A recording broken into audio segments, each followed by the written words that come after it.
ત્યારે ધાનેરામાં મેઘમહેર થતા રસ્તાઓ પાણી થયા છે અને ધાનેરામાં 5 ઇંચથી વધુ વરસાદ ખાબક્યો છે। જો ધાનેરામાં મેઘમહેરથી સમગ્ર જગ્યાએ પાણી જોવા મળી રહ્યું છે। હિંગળાજનગર, ઉમિયાનગર, કૈલાશનગરમાં વરસાદી પાણી ભરાયા। રોડ રસ્તા અને સોસાયટીઓમાં વરસાદી પાણી ભરાયા છે। નીચાણવાળા શોપિંગ સેન્ટર પાણીમાં ગરકાવ થયા છે। જ્યારે પાણી ભરાતા અનેક વેપારીઓને લાખોનું નુકસાન થયું। ધાનેરામાં હવે 5 ઇંચથી પણ વધુ વરસાદ ખાબક્યો છે। ત્યારે પ્રી મોન્સૂન કામગીરીને લઈને વેપારીઓએ સવાલો ઉઠાવ્યા છે। જ્યારે હિંગળાજનગર, ઉમિયાનગર, કૈલાશનગરમાં વરસાદી પાણી ભરાયા છે અને હવે સ્થાનિક લોકોને પણ હાલાકી પડી રહી છે। વેપારીઓને પણ ભારે નુકસાન થયું છે। નીચાણવાળા શોપિંગ સેન્ટર પાણીમાં ગરકાવ થયા છે। જ્યારે પાણી ભરાતા અનેક વેપારીઓને લાખો રૂપિયાનું નુકસાન થયું। ધાનેરામાં મેઘમહેરથી સમગ્ર જગ્યાએ પાણી જોવા મળી રહ્યા છે અને સમગ્ર જગ્યાએથી પાણીના દ્રશ્યો સામે આવ્યા। હિંગળાજનગર, ઉમિયાનગર, કૈલાશનગરમાં વરસાદી પાણી ભરાયા છે। રોડ રસ્તા અને સોસાયટીઓમાં વરસાદી પાણી જોવા મળી રહ્યા છે। ધાનેરામાં આજે વહેલી સવારે ક્યાંક ને ક્યાંક થોડોક વરસાદની શરૂઆત થઈ હતી, જેને કારણે નગરપાલિકાની પ્રી મોન્સૂન કામગીરીના ધજાગરા ઉડ્યા છે। અનેક શોપિંગ સેન્ટર હોય કે સોસાયટીઓ ઘૂંટણ સમા પાણી ભર્યા છે, જેને કારણે ધાનેરાના વેપારીઓને લાખોનું નુકસાન થયું છે। સીધા દ્રશ્યો બતાવીશ।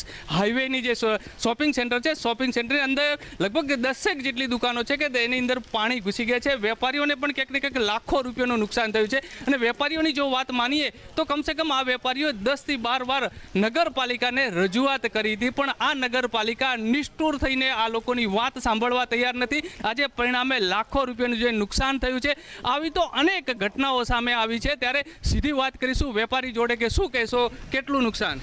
ધાનેરાની અંદર હું જગદીશભાઈ નાઈ, મારી દુકાન ઇન્દ્રકપથ શોપિંગ સેન્ટરની અંદર આવેલી છે। ધાનેરાની અંદર વારે ઘડીએ અમારા ઇન્દ્રકપથ શોપિંગ સેન્ટરની અંદર પાણી ભરાઈ જાય છે। વારે ઘડીએ અમે નગરપાલિકાને જાણ કરવા અમને કોઈ અભળતું નથી। અને ઇન્દ્રકપથ શોપિંગ એક ખાડાની અંદર છે, ઉપર લારી ગલ્લાવાળા પણ પૂરત કરીને બેઠા છે। એમનો પણ નિરાકરણ નથી લાવી શકતા। તમારા પાણીનો નિકાલ ક્યારે લાવી શકશે? શું કરોડો રૂપિયા અમારા બાજુની અંદર સિટી સ્કેન આવેલું એ પણ કરોડો રૂપિયાનું નુકસાન। અહીંયા ઝેરોક્સની મશીન આવી, ઝેરોક્સના મશીન પલળી ગયા। પછી અહીંયા ફ્રીજો છે, ફ્રીજો બીજો બધું ખલાસ થઈ ગયું છે। અમારું કોણ અપડશે સાહેબ? વારે ઘડીએ આ રહ્યો પ્રોબ્લેમ બનશે તો અહીંયા ભરતભાઈનું પણ પાણી આવી રહ્યું છે બંબો।